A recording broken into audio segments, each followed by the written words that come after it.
Hey, what's going on, everyone? Z-Man here at the Z Channel, and so today I wanted to talk about knives. And so, I've got a ton of knives that I'm still going to keep doing reviews on, but I was sitting here thinking about a concept regarding knife throwing, and then the multiple uses of knives, and also like what knives should be used for what and when. And I was sitting here thinking about all my throwing knives, and I was thinking about all my burner blades and my high end, my low end. I've been collecting knives for a long time, actually since I was like in my mid-teens. I've always gotten knives for my birthdays, Christmas presents, growing older and having kids and everything like that, Father's Day, anniversaries, whatnot. And so, for me, it was really easy to, look at my collection over the years and pick and choose different things to cache. And I have a lot of items that are, in different states, different cities, and in different setups, different go bags, different tent caches, different places. So if I ever travel to, another part of the country, I don't have to worry about carrying stuff on the plane or, things like that. I have things that are set in place to where I can go there, dig it up, or go to the friend's house that's holding it for me, or whatever the case is, and get my gear. Okay, and so, but anyway, what I was thinking is the deal with throwing knives. A lot of people look at like the survival, multi-purpose. It's got to have this. It's got to have that kind of stuff. And from where I'm coming from, all the throwing knives that I have could easily be manipulated into survival situations. And so, for example, I wanted to share, and I'm going to share a couple of these and I'm going to pull them out. But, like, for example, I got this SOG here, okay? Now, we've all seen this, I believe, at Walmart during the Christmas time. I think they were going for $19 or $20 or something like that. And, for the most part, just because of what I've been trained on how to throw stuff, I can throw these pretty easily, either with the spin or no spin, by the handle or by the blade. I've learned Western throwing, Eastern throwing, combat throwing, things like that. And so when you get into this kind of stuff, it gets kind of to the point where you're like, you can just pick up anything and throw it. Okay, so what I was thinking about for a weapon system, a lot of people are going to have, their survival blade, a pocket knife, maybe their gun or a machete or even a sword, or who knows, you know what I mean?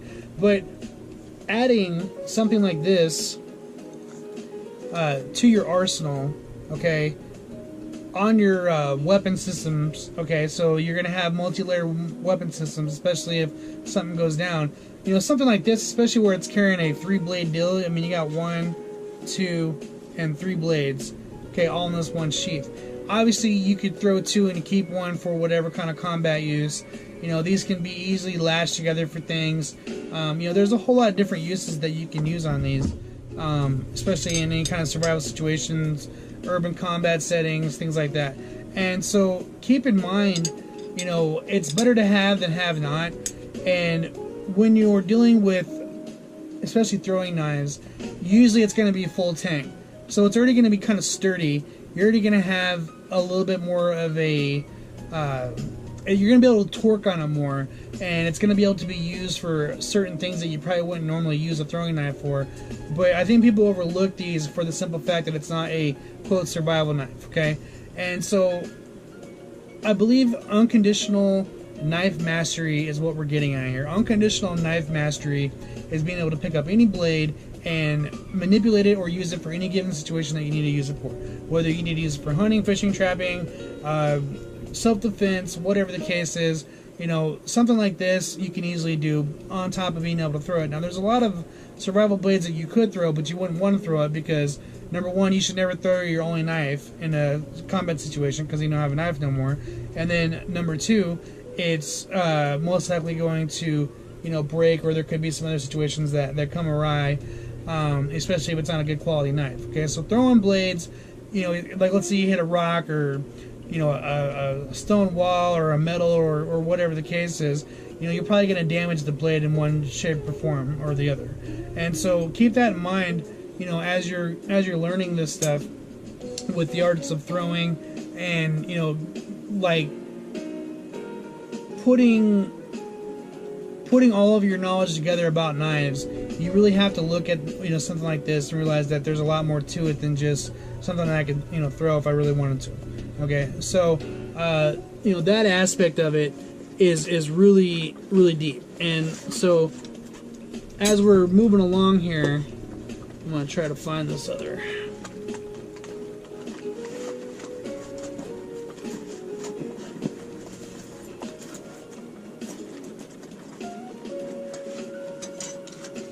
There we go. So I got like a long thrower from Cold Steel, and you know, this has had a lot of use. And on an object like this, okay, I mean, you can see that this has been, you know, pretty beat up, but it's gonna keep going. And you know, I can definitely take a file to this and I can sharpen it and make this extremely deadly.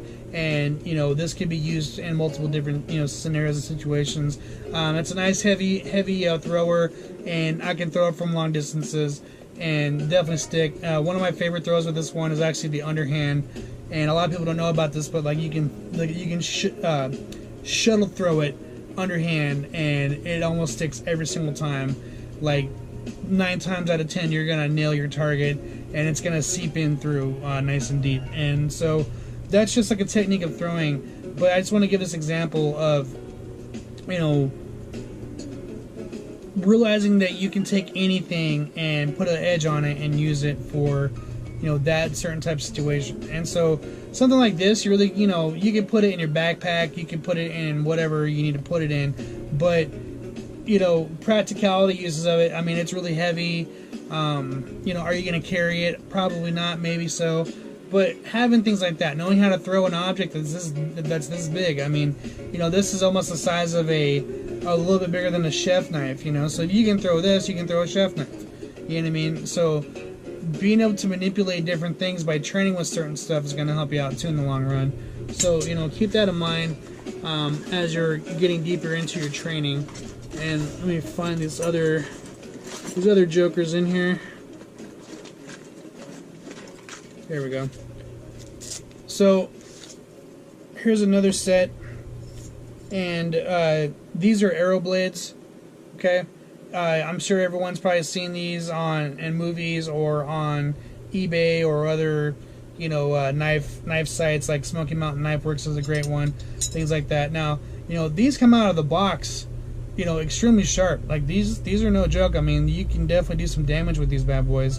All right, and it's they're called U.S. Army Rangers, and it's still a 440 stainless blade, but you know, something like this, I mean, guys, you can easily manipulate this and use this in so many different ways. Okay, so people are going to be like, well, why would I want to buy a throwing knife? Well, this is the reason why, because you can use these as burners. You can use these and scuff them up, and you know, yeah, you paid some money for them, but if you're a sniper on eBay like me, or you can look for good deals and wait things out, you know, you can get these for like $5.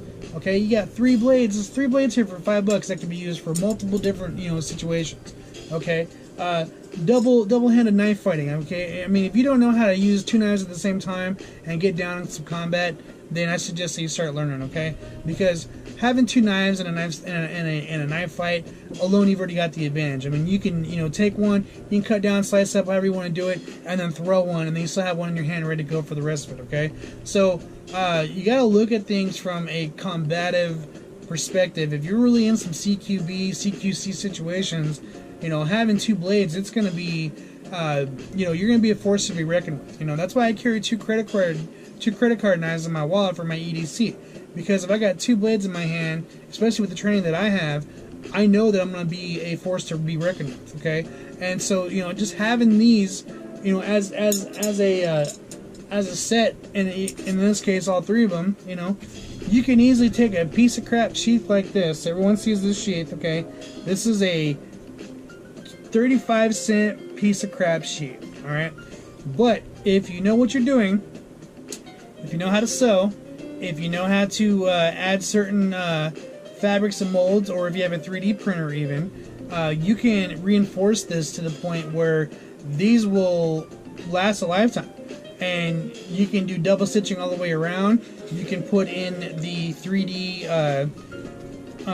plastic molds, and you can fit these in here, and you can make it to the point where the knife will fit in there without going through the fabric. Okay, which is what happens with these crappy sheaths, is the blade ends up going through the fabric right there whenever you put them in there. Okay, because you can see that. I mean, that's a sharp point. That's not, you know, we're not messing around here. Okay, and so that being said, you know, utilize the quote junk stuff and make it better. I mean, this costs you $5 for 3 blades, and this, you know, spend an hour sewing this stuff. Spend, you know, a little bit of time, maybe a little bit of money even, getting some kind of a plastic molding or Kydex or whatever you want to call it, and get it in there so that you can utilize this. And then carry it on your belt loop, you know.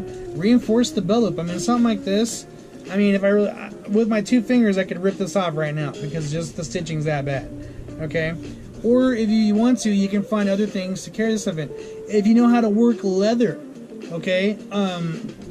One of my buddies is a great leatherman. I mean, good grief, he can make wallets, he can make jewelry, he can make, I mean, purses, he can make all kinds of stuff. And knife sheaths and everything. He makes multi-tool sheaths. He makes butterfly knife sheaths. And something like this, I mean, it's a walk in the park. You know what I mean? All you got to do is have the right leather fit. And, you know, you can put all three of these blades in there, and it's going to last a lifetime, and you're good to go. Okay, so just some food for thought and some ideas to get you stimulated. You know, this is just, I mean, people, this is just a few of many of my knife throwing things. I've got, you know, probably close to 200 throwing blades, and that's like what I have here with me. That's not what I have stored either. Okay, like there's kunai blades, there's throwing spikes. Yeah, I got my throwing spikes right here actually. Okay, throwing spikes.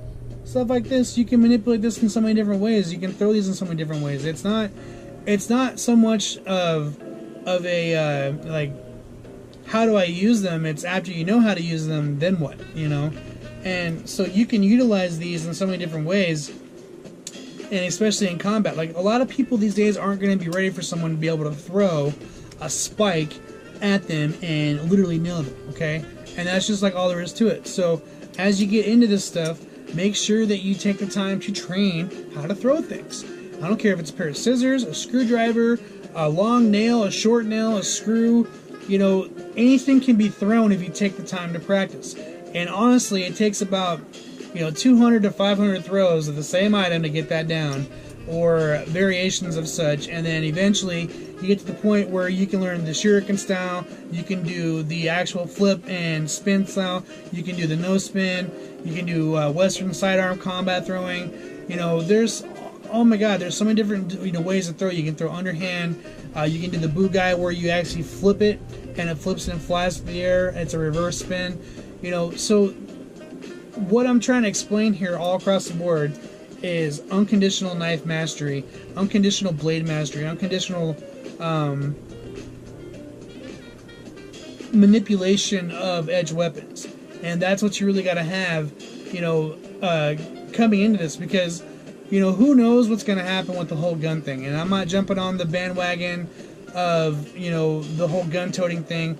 You know, I'm an armed security guard. You know, obviously I'm pro-gun, but I'm definitely not pro-killing people.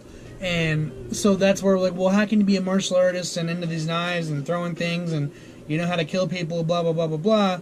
How can you not be, you know, say what you're saying? Well, because I'm a human being, I have compassion for the people, and I don't think anyone should be killed by anyone. Okay, there's evil in the world, there's bad people in the world. That's the reason for security. That's the reason why people need to know how to do self-defense and combat training and throwing knives and, you know, stockpiling whatever that you need to effect your security and survival. You know, I don't care if you learn how to stick fight, knife fight, sword fight, gun fight, whatever. You need to know how to protect yourself, hand-to-hand combat, whatever, okay? But at the end of the day, I don't believe violence is the answer to solving problems, but other people don't get that. That's the problem.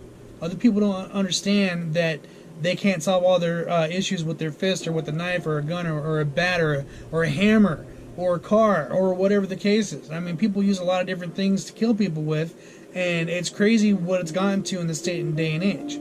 Okay, so, you know, for me, it's be ready for any situation and be able to use anything, whether it's, you know, a coffee mug or, you know, whatever there is. You know, weapons of opportunity versus having a weapon system. You know, have an open mind that training all this stuff is important, but also keep in mind that you shouldn't want to hurt anyone. You know, I think there's something wrong with you as a person if you think other people should, you know, literally be hurt. Do I get angry at people? Do I get mad about situations, things like that? Yeah, absolutely. There's people that drive me crazy and piss me off too, but I'm not going to go hurt them or do anything that's going to get myself in trouble legally or financially, or, you know, I don't want to hurt anybody. I really don't. You know, the reason why I train these martial arts and everything is because I wanted to be able to protect my family and to make sure that, you know, I could be an asset to other people in the face of evil and danger. And so I believe that should be your same motivation too. And if it's not, then, you know, I don't know what to tell you. Like, you need to work on yourself or something. But, you know, that's just part of this. You know, for me, it's a journey. Not so much being a journeyman, but it's just being a Z of all trades. And knife throwing and martial arts and all this stuff is all part of the trade craft, if you will, of survivalism. And so you got to learn how to put all this stuff together. Unconditional Knife Mastery is solid. It's a good background to have, and you know, you got to pay it forward, and you got to practice, and you got to be ready to go at any given time. So I'm gonna leave it on that note. Thank you for watching. This is the Z-Man, the Z channel. Please like, share, and subscribe, and I'll talk to you soon.